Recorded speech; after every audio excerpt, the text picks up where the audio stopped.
अच्छा, संपुट लगाना कहाँ से शुरू करना है? बिल्कुल, मैं पूरी सुंदरकांड की पाठ विधि, कभी-कभी लोग अज्ञानवश आधा-अधूरा पाठ कर लेते हैं, है ना? या कहीं उन्हें ज्ञान ही नहीं होता, तो वो अपना शुरू कर देते हैं। पहली बात तो आप सुंदरकांड जब भी करें, तो सुंदरकांड से ही न करें, है ना?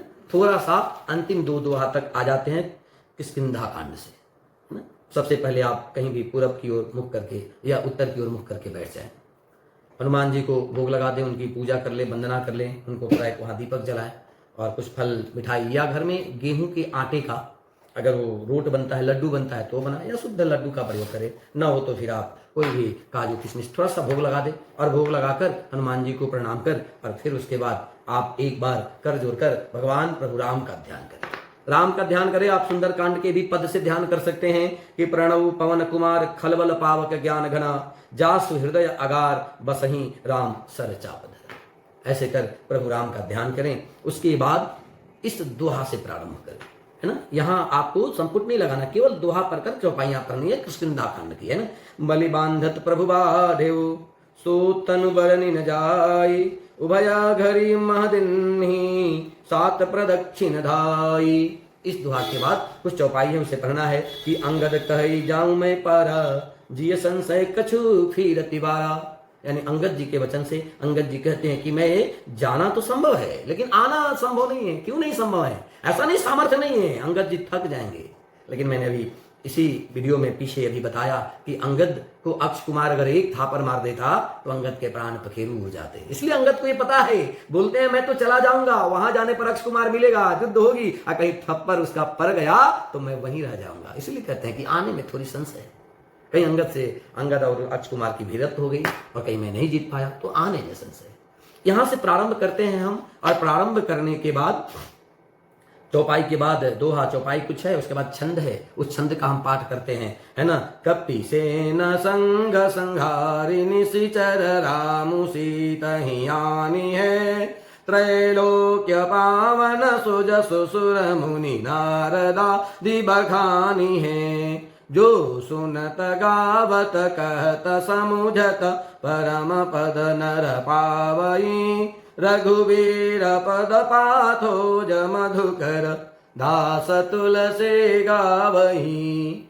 इस छंद का पाठ, इसके बाद एक दोहा और एक सोपान, उनके पाठ के बाद अब आप हनुमान जी का ध्यान करें। जो मैंने ध्यान आपको इसी में मंगलाचरण में बोला है ना, वहां से प्रारंभ करेंगे।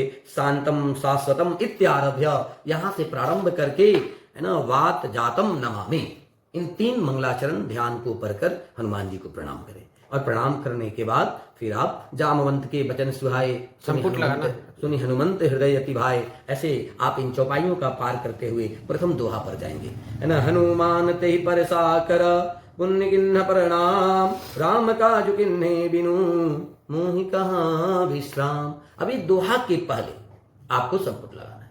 विशेषतः हनुमान जी के सुंदरकांड का प्राय एक ही संपुट ज्यादा प्रचलन में है। मंगल मूर्ति मारुत नंदन सकल अमंगल मूल निकंदन, तो ये ज्यादा प्रचलन में है, इसी को ही करना बेहतर है। आप मंगल भवन अमंगल हारी द्रवहु सुदशरथ अजिर बिहारी से भी कर सकते हैं। अगर आपको रोग नाश के लिए करना है तो नासय रोग हरे सब पीरा जपत निरंतर हनुमत बलवीरा। और सबसे बढ़िया बीच में हर दोहा के आगे श्री राम जय जय राम, श्री राम जय जय राम। जैसे आप प्रथम चौपाई पढ़ते हैं, दोहा के पहले चौपाई है कि जलन रघुपति दूत विचारी तई मैनाक हो ही श्रमहारी। अब दोहा आएगा तो पढ़ेंगे श्री राम जय राम, श्री राम जय जय राम। हनुमान ते ही पर साकर पुनि किन्ह प्रणाम राम काजु किन्हे बिनु मोहि कहाँ विश्राम। श्री राम जय जय राम, श्री राम जय जय राम।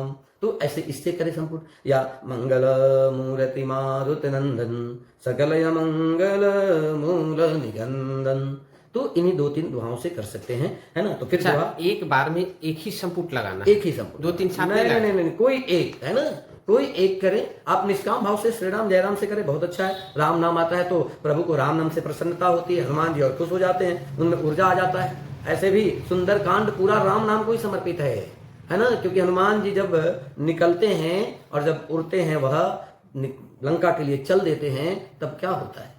हनुमान जी के मुंह में ही राम नाम, है ना, राम राम कह के ही निकलते हैं। तो पूरे सुंदरकांड तो हनुमान जी राम मंत्र ही जप रहे हैं महाराज। तो आप भी अगर राम मंत्र जप कर ही काम करें तो और अच्छा है और फलदायी है। इसलिए श्री राम जय राम, है ना, श्री राम राम जय जय राम। इस मंत्र से संपुट करें या हर दोहा के आगे पीछे। हाँ, हर दोहा के आगे, हर दोहा के पीछे, फिर उसके बाद चौपाई आपको पढ़ना है। और इसी तरह आप चलेंगे। अब कहीं कहीं दोहा के बाद चौपाई, जैसे आप उदाहरण के लिए मान लीजिए दूसरा दोहा है ना, राम काज सब कर हऊ तुम बल बुद्धि निधान, आशीष दे गई सो हरसी चलऊं हनुमान। ये दूसरा दोहा है। इसके बाद आपका कुछ चौपाई है ना, निशिचरी एक सिंधु महुरहई करी माया नभु कर के गहई। और इसमें अंत में आता है अति उतंग जल निधि चहु पासा कनक कोट कर परम प्रकाशा। इसके बाद कुछ छंद है, तो फिर छंद के पहले आपको नहीं लगाना संपूर्ण, यानी चौपाई के बाद फिर आप छंद पढ़ेंगे, छंदबद्ध पढ़ेंगे। ऐसा नहीं कि मैंने बताया कि गा के प्रेम से, मन के उद्गार से आप और अच्छे स्वर में गाएं, जितना मधुर लगे। हमारा तो मधुर भी नहीं है, हमें तो उतने तरीके से गाने नहीं आता, लेकिन आप छंद है तो पढ़े। कनक कोट विचित्र मणिकृत सुंदरायतना घना चौहाट हट सुभट वीथिम चारुपुर बहुविधि बना। ऐसे और सुंदर गाए है ना। गजबाजी खच्चर निकर पद चर रथ बरूथ नहीं को गणे बहुरूप निशिचर जोत अति बल सेन बरनत नहीं बने। ऐसे इस आप छंद को पढ़ें। छंद के बाद दोहा आता है, तो छंद समाप्त होते पूर्ण होते आप फिर जो संपुट का मंत्र है उसको लगा, फिर दोहा, फिर संपुट मंत्र। ऐसे करके आप सुंदरकांड का पाठ करें। बीच में अगर एक तो पहला प्रयास करें कि विश्राम न लें। आप एक बार बैठे और शुरू करें तो पूरा करके ही 1 घंटा लगेगा, आपको 1.5 घंटा लगेगा, तो पूरा करके ही उठे। कुछ लोग की आदतें होती है बीच बीच में बोलना, पाठ के बीच में मोबाइल पर वार्तालाप करना। तो पहली बात तो जब आप बगल में मोबाइल रखेंगे, कुछ रखेंगे, तो आपका ध्यान भंग होगा। तो उस यंत्रों से दूर होकर प्रेम से बैठें और सारी व्यवस्थाएं करके फिर करें। और कोशिश करें एक बैठक एक बार प्रारंभ करें तो अटूट, है ना, जिसे आप जो कहते हैं ना कि भाई मेरा लगातार चलता रहे, है ना, निर्बाधा एक बार पूरा करिए। कुछ लोग बीच में कहते हैं कि भाई 17वां दोहा, हनुमान जी फल खा रहे हैं तो विश्राम करो, खाने दो। हनुमान जी फल खाते रहते हैं, काम करते रहते हैं, फल खाते हुए तो राक्षसों को मारा महाराज, इसलिए सब विश्राम की जरूरत नहीं है। आप लगातार करें। हाँ, अगर बूढ़े हैं, थक गए हैं, बीमार हैं, तो फिर वो विश्राम की व्यवस्था है। कहाँ पे 17वें दोहा? हाँ, 17वें दोहा पर, फिर 30वें दोहा पर आप अगर जरूरत है, बहुत कोई ऐसी स्थिति है तो आप विश्राम लेंगे, नहीं तो बिना विश्राम का ही सुंदरकांड का पाठ करें। 1 घंटा तो भगवान को। यदि बाय मिस्टेक यदि हम पाठ कर रहे हैं और 17वें दोहा से पहले ऐसी कोई जरूरत पड़ गई जो हमको स्टॉप करना हो, फिर किस तरह? पहली बात तो उचित नहीं है। आप ऐसे आप सारी तैयारी करके बैठे, आप पूजा पर बैठने के पहले भोग भाग बत्ती धूप, है ना, आप अगर शरीर का मल वल सब स्नान ध्यान करके ही बैठना है, तो फिर जरूरत तो नहीं है। ऐसा कुछ अगर हो जाए प्रमाद बस, तो अगर बहुत कम 1 ही 2 दोहा गए हैं तो फिर शुरू से शुरू कर लीजिए, है ना, यानी पुनः प्रारंभ करिए। और ये प्रयास करना चाहिए। अब हम आजकल भगवान में बड़ी सुगमता खोजते हैं और पंडित जी लोग भी सुगम बता देंगे, ऐसे करो ऐसे करो। नहीं, ऐसा नहीं है। धर्म शास्त्र के विरुद्ध कार्य न करो, ऐसा नहीं। एक दो, अब तो कहा गया कि भगवान का नाम एक आधे पद को भी पढ़ेंगे तो पूरा होगा, लेकिन ऐसा नहीं है। ये सब असमर्थता पर है। जैसे कोई व्यक्ति बिल्कुल बेड पर है, उठ नहीं सकता, ज्यादा बोल नहीं सकता, ज्यादा चल नहीं सकता, तो वैसे लोगों के लिए कुछ विकल्प बनाए गए हैं। लेकिन जो एकदम स्वस्थ है, जिनको अगर सिनेमा देखने को बोल दिया जाए तो 3 घंटा बिना हिले डुले सिनेमा देख सकते हैं, उनको भी अगर 1.5 घंटा के सुंदरकांड के पाठ के लिए अगर उन्हें बीच बीच में विश्राम चाहिए तो फिर क्या लाभ। जो भोज खाने बैठे तो 2-2 घंटा खाने को बैठ जाए महाराज, रेस्टोरेंट में आधा घंटा बिना हिले डोले भोजन का इंतजार कर ले, वो 1 घंटा क्या सुंदरकांड के लिए नहीं दे सकते सब, है ना। तो बहुत सुगमता और बहुत विकल्प के पीछे नहीं जाना चाहिए। विकल्प है असमर्थ, वृद्ध, रोगी, शिशु। जो वृद्ध है, जो रोगी है, जो शिशु है ना, जिसकी शारीरिक क्षमताएं थोड़ी कम हो गई है, आप खुद विचार करें। पहली बात तो लोगों के मन में विचार आता है कि जब हम बूढ़े हो जाएंगे तो भगवान की भक्ति करेंगे। अरे बूढ़े हो जाओगे भैया तो खाक भगवान की भक्ति करोगे। जब आप बूढ़े हो जाओगे तो आपका शरीर खुद ही काम के लायक नहीं रहेगा। अब तो आप भगवान के भक्ति के नाम पर भोजन के लिए घूम रहे हो। भोजन मिल जाए, कोई फल सर जाए, आपको खिलाने को दिया जाए तो खाओगे? खरा हुआ फल आप खाएंगे जी? फल अगर सर जाए, सरा फल दिया जाए तो खाएंगे? कभी नहीं। क्यों? सरा हुआ है। तो आप विचार करिए, सरा हुआ दे भगवान को देने से क्या था? जब ये स्वस्थ है तभी भगवान को दीजिए, भगवान को भी प्रिय लगेगा, है ना। सरा हुआ को भगवान तो दीन दयालु है, वो तो कैसे भी आप पर कृपा तो कर ही देंगे, लेकिन ये उचित नहीं है ना। आप बाल्यकाल से भक्ति करिए। प्रहलाद जी की भक्ति बचपन में थी, ध्रुव जी की भक्ति बचपन में थी, करमेती बाई, है ना, भक्तमाल की एक भक्त हैं, उनकी भक्ति बचपन से हो गई थी। बचपन से ही हमारे अंदर भक्ति होती है महाराज। बुढ़ापे में क्या भक्ति करेंगे? बुढ़ापे में तो परिवार, बच्चे, पोता पोती, नाती, ये संसार आपको दिखता रहेगा, संसार की पीड़ाएं, संसार के संबंधी, फिर आप संसार में रह जाओगे, तो ये उचित नहीं है ना।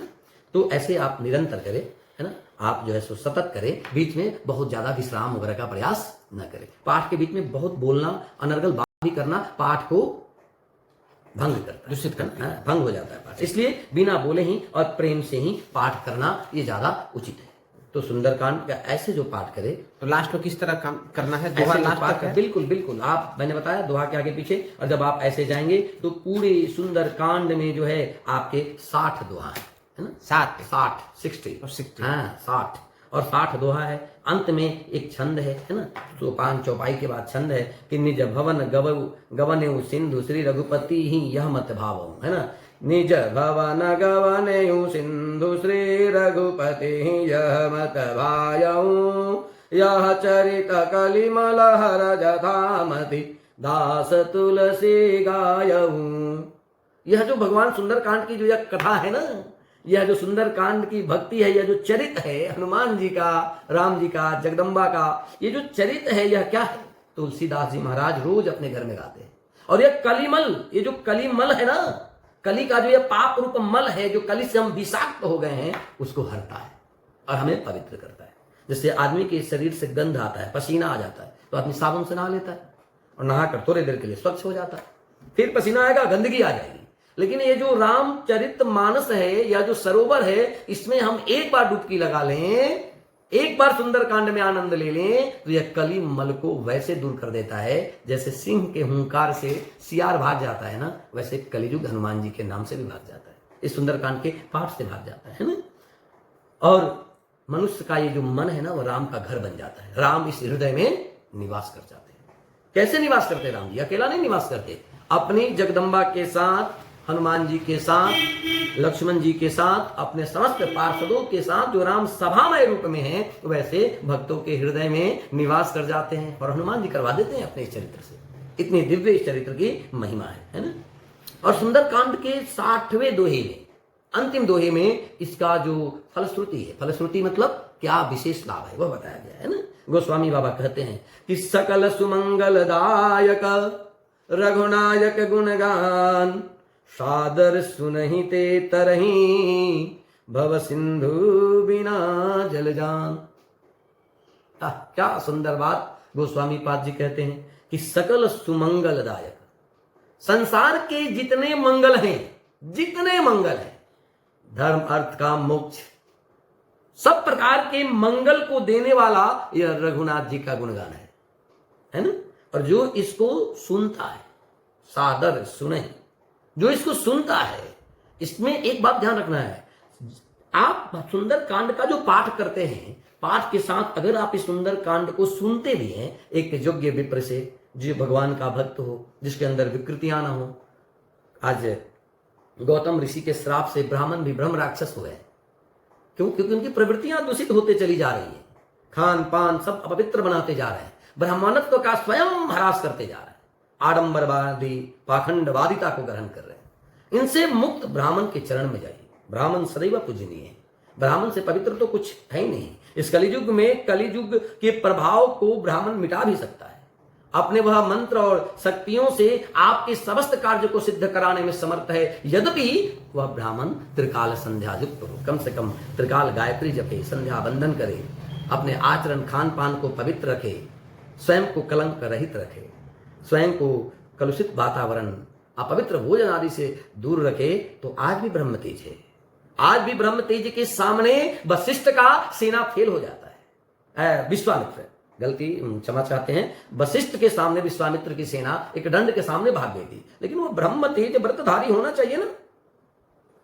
केवल हम ये आडंबर डंब पीटते रहे कि हम ब्राह्मण ही हैं, लेकिन हमारी प्रवृत्ति वैसी नहीं हो, तो फिर कोई लाभ नहीं। इसलिए हमें अपनी हमारे प्रवृत्ति को भी शुद्ध करने की बहुत आवश्यकता है ना। तो वैसे ब्राह्मण से अगर आप श्रवण करते हैं, तो श्रवण करने का फल, सुंदरकांड को सुनने का फल, राम की यह कथा, भगवान की यह कथा सागर आदर सहित अगर आप सुनते हैं, तो आप ये जो संसार भवसागर है, इसको बिना किसी नाव के, जैसे समुद्र को आप पार कर जाए बिना नाव को, आपको तैरने ना आए फिर भी आप तैर जाए, वैसे मनुष्य भव सिंधु बिना जल जान, है ना। आप इस सागर को, भवसागर को पार कर जाते हैं, यानी आपको प्रभु का परम पद मिल जाता है।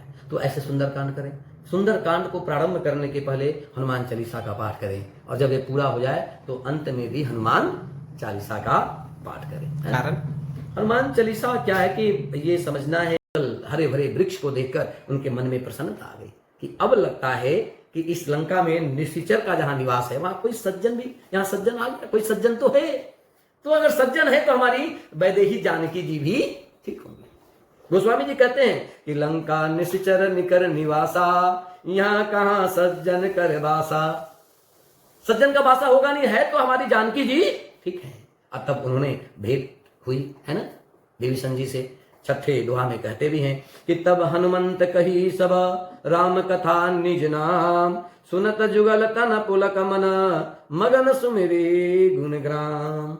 है ना, भेंट हुई और उसके बाद जो है सो हलचल होता है ना। तो सुबह में ही करना कुछ ज्यादा उचित है ना।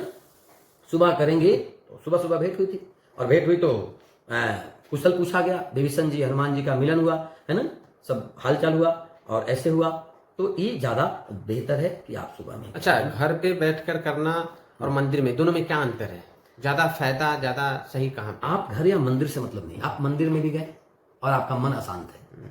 अगर आप मंदिर में बैठे हैं और मन आपका अशांत है तो फिर मानिए मंदिर क्या है समझना है। मंदिर एक ऐसा संसाधन है जहां केवल भगवान है, जहां आपके घर का प्रपंच नहीं हो, इसके लिए मंदिर बना। लेकिन अगर आप मंदिर में भी जाएं और वहां भी घर का प्रपंच ही करें, वहां भी आप दूसरों की निंदा ही करें, तो मंदिर रह कहां जाता है, वो तो घर ही हो जाता है। तो मंदिर या घर से मतलब नहीं है, मतलब है आप अपने मन के प्रपंच को दूर करिए, मन शांत करिए, तो घर ही आपके लिए मंदिर है। बहुत सारे लोग संत होते हैं, घर छोड़ते हैं कि भगवान मिलेंगे और आश्रम बना लेते हैं। घर तो फूस का होता है और आश्रम बना लेते हैं VIP वाला। अनेक सारे ऐसे संत है ना, आसाराम, रामपाल, संतपाल, राम रहीम, जितने से बहुत सारे लोग हुए। पता चला घर छोड़े संत बने, यानी घर छोड़े और आश्रम बनाए, उससे बड़ा, उससे दिव्य, वहां हजारों सेवक मिल गया। तो सेवक मिल जाएगी, सेवा मिल जाएगी, विलास मिल जाएगा, तो आपकी भक्ति कहां होगी? तो आपने तो ब्रांड खड़ा करने का प्रयास किया ना। तो घर या मंदिर ये महत्वपूर्ण नहीं है, महत्वपूर्ण है आपकी मन स्थिति, आपके मन में प्रपंच। कि गोस्वामी तुलसीदास जी जब बाल्यकाल में थे, हनुमान चालीसा समझिए सुंदर कांड के पहले की रचना है। क्यों? बाल्यकाल में जब हनुमान जी थे तो वो काशी में रहते थे, वेद पढ़ते थे, वहां एक दुतल्ले मकान में रहते थे और उसका जो चौकट था वो ढीला था, कुंडी वाला चौकट हुआ करता था, और सामने एक विशालकाय बरगद का पेड़ था और वहीं सामने श्मशान था, है ना, थोड़ी दूरी पर। तो बच्चों ने एक बार उनको भय दिखा दिया कि प्रेत आता है काला काला और वो ये झुरमुट हिलता है, ऐसे ऐसे। सब बच्चे चले गए कहीं, बेचारे अकेले थे। और उसी समय एक काली बिल्ली दरवाजा को ये करके निकली, घर में आई। हनुमान बाबा जी डर गए, गोस्वामी जी डर गए, और उनके मुंह से प्रथम पद निकला, भूत पिशाच निकट नहीं आवे, महावीर जब नाम सुनावे। ये प्रथम पद तैयार हुआ उस समय, सबसे पहले ये प्रथम पद जब तैयार हुआ, अगले दिन उन्होंने कहा ये हुआ। फिर उसकी प्रेरणा से इन्होंने हनुमान चालीसा का पूरा निर्माण किया, 40 पदों में यह तैयार किया। उसके बाद तैयार किया गया हनुमान ज्ञान। बिल्कुल। तो उसके बाद समझना, फिर उन्होंने गुरु जी से कहा, गुरु जी के चरण बैठे, फिर उसके बाद उन्होंने हनुमान, क्योंकि गोस्वामी जी के प्रथम, ऐसे तो उनके लौकिक गुरु भी हैं, लेकिन गोस्वामी बाबा के प्रथम गुरु ही हनुमान जी है ना। बंदरों ने ही इनका पालन किया महाराज। आत्माराम दुबे इनके पिताजी थे, तुलसी देवी इनकी मैया जी थी, और बाल्यकाल में ही दोनों गुजर गए। फिर एक भाई ने पाला, वो भी गुजर गई। फिर बेचारे ऐसे ऐसे जीते, फिर एक मंदिर में रहते और वहां बंदरों को जो भोजन मिलता वो बंदर इनको भी खिलाते। तो बंदर इनके प्रथम गुरु महाराज बने और बंदरों के द्वारा इनका पालन पोषण हुआ। तो हनुमान जी की बड़ी कृपा थी इन पर बचपन से, है ना। इसीलिए उस समय इन्होंने हनुमान जी को याद किया। फिर मैंने पिछले वीडियो में आप लोगों को बताया था कि हनुमान जी को, गोस्वामी बाबा को शरीर में फुफुंदी हो गया, जिससे वो बजरंग बाण का किए। तो उस बजरंग बाण के पहले इन्होंने किया, नासय रोग हरे सब पीरा, जपत निरंतर हनुमत लीला। ऐसे पदों को निर्माण करे और फिर इसके बाद इन्होंने किया। तो सुंदर कांड के पहले की, यानी रामचरितमानस के पहले की ही रचना है हनुमान चालीसा, है ना। तो वो गोस्वामी जी का जो हनुमान चालीसा है ना, वह समर्पित है हनुमान जी को, और हनुमान जी के गुरु हैं। तो इसलिए गुरु वंदना पहले हो जाती है, यानी पहले करें फिर बाद में करें, तो वो एक ज्यादा मर्यादित है। ज्यादा आप न भी करें तो ऐसी कोई परेशानी नहीं है, कोई अपराध आपसे हो गया ऐसी बात नहीं है, लेकिन ये करना आपके लिए ज्यादा बेहतर होगा। तो इस तरह सुंदरकांड का पाठ रखें और आप ये मन में पूर्ण भरोसा रखें, मेरे वचनों पर नहीं हनुमान जी के वचनों पर रखना है कि आप निश्चित ही अपने मनोनुकूल कार्य को सिद्ध कर सकते हैं। इसमें कतई कोई संदेह नहीं है। बोलिए श्री वीर बजरंग बली की। अच्छा गुरु जी, समय क्या होना चाहिए? सुबह, मैंने बताया दोपहर, अभी आपके बीच के ही वीडियो में बताया कि सुबह में ही करना है। उचित। ऐसा, हाँ बिल्कुल ऐसा नहीं, कुछ लोगों के मन में ये दिग्भ्रांत फैल चुका है कि भाई हनुमान जी का नाम सुबह सुबह लेने से भोजन नहीं मिलता, बानर का नाम, ऐसा नहीं, ये करना है सुबह में ही, हमेशा कोई भी पूजन सुबह करे, है ना, सुबह करें। अब आप किसी कारण से असमर्थ हैं तो आप शाम में करें, लेकिन उसके लिए दिन भर उपवास रहे या शुद्ध भोजन करें। लेकिन बेहतर होता है कोई भी पूजा विशेष तौर पर सुबह ही करना ज्यादा फलदायी होता है, यानी सूर्योदय के पश्चात आप सुबह 7 बजे तक कर ले तो ज्यादा बेहतर है। ब्रह्म मुहूर्त में करें और अच्छी बात है, क्योंकि हनुमान जी लंका में प्रवेश किए रात्रि के समय, संध्या बेला के पश्चात, और मॉर्निंग में ही उनको सुबह सुबह ब्रह्म मुहूर्त में भेंट हुआ विभीषण जी से, सुबह में ही भेंट हुआ था, है ना। विभीषण जी से दर्शन हुआ महाराज, विभीषण जी मिले, वो भी कैसे, हनुमान जी देख रहे थे सब सोया पड़ा है, कहीं कुछ दिख नहीं रहा, चारों ओर घूमे, कहां मिलेंगी हमारी वैदेही जी, हमारी जनक नंदिनी जी कहां मिलेंगी। तब उन्होंने एक घर देखा जिस घर पर राम नाम लिखा हुआ था, तो समझ गए कि राम नाम का हो सकता है ना, कि ये घर कहीं ना कहीं किसी पवित्र का हो। क्या 5वें छंद में 5वें दोहा में वर्णन है कि रामायुध अंकित गिरह शोभा बरनि न जाए, नव तुलसिका वृंदतः देखी हरस कपिराई। हनुमान जी खुश हो गए, पूरे घूमे कहीं कुछ नहीं मिला, तब उन्होंने एक जगह देखा जिस पर राम जी का नाम और तुलसी के सुंदर वृक्ष, है ना, नए पत्ते वाले नवल